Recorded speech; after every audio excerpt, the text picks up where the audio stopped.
Chapter 21. Good Business. A rapid stream ran by the writer's boyhood home. The stream turned a wooden wheel, and the wheel ran a mill. Under that primitive method, all but a fraction of the stream's potentiality went to waste. Then someone applied scientific methods to that stream, put in a turbine and dynamos. Now, with no more water, no more power, it runs a large manufacturing plant. We think of that stream when we see wasted advertising power. And we see it everywhere. Hundreds of examples. Enormous potentialities. Millions of circulation.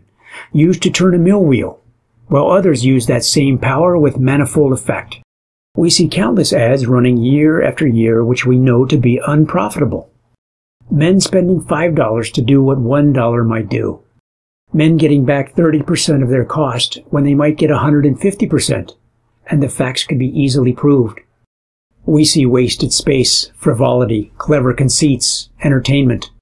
Costly pages filled with palaver which, if employed by a salesman, would reflect on his sanity. But those ads are always unkeyed. The money is spent blindly, merely to satisfy some advertising whim. Not new advertisers only. Many an old advertiser has little or no idea of his advertising results. The business is growing through many efforts combined, and advertising is given its share of the credit. An advertiser of many years' standing, spending as high as $700,000 per year, told the writer he did not know whether his advertising was worth anything or not. Sometimes he thought that his business would be just as large without it. The writer replied, "I do know. Your advertising is utterly unprofitable, and I could prove it to you in 1 week. End an ad with an offer to pay $5 to anyone who writes you that he read the ad through. The scarcity of replies will amaze you. Think what a confession that millions of dollars are being spent without knowledge of results. Such a policy applied to all factors in a business would bring ruin in short order. You see other ads which you may not like as well. They may seem crowded or verbose. They are not attractive to you, for you are seeking something to admire, something to entertain. But you will note that those ads are keyed. The advertiser knows that they pay. The probability is that out of scores of traced ads, the type which you see has paid best. Many other ads which are not keyed now were keyed at the beginning. They are based on known statistics. They won on a small scale before they ever ran on a large scale. Those advertisers are utilizing their enormous powers in full. Advertising is prima facie evidence that the man who pays believes that advertising is good. It has brought great results to others, it must be good for him. So he takes it like some secret tonic which others have endorsed. If the business thrives, the tonic gets the credit. Otherwise, the failure is due to fate. That seems almost unbelievable. Even a storekeeper who inserts a $20 ad knows whether it pays or not.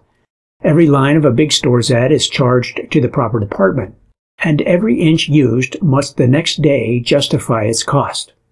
Yet most national advertising is done without justification. It is merely presumed to pay.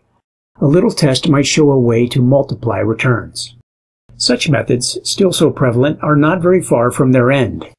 The advertising men who practice them see the writing on the wall.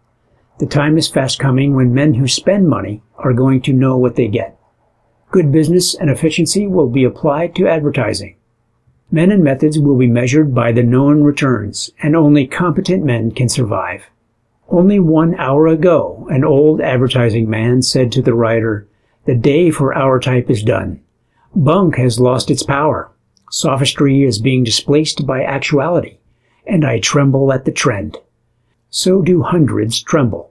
Enormous advertising is being done along scientific lines. Its success is common knowledge. Advertisers along other lines will not much longer be content. We who can meet the test welcome these changed conditions. Advertisers will multiply when they see that advertising can be safe and sure. Small expenditures made on a guess will grow to big ones on a certainty. Our line of business will be finer, cleaner when the gamble is removed, and we shall be prouder of it when we are judged on merit.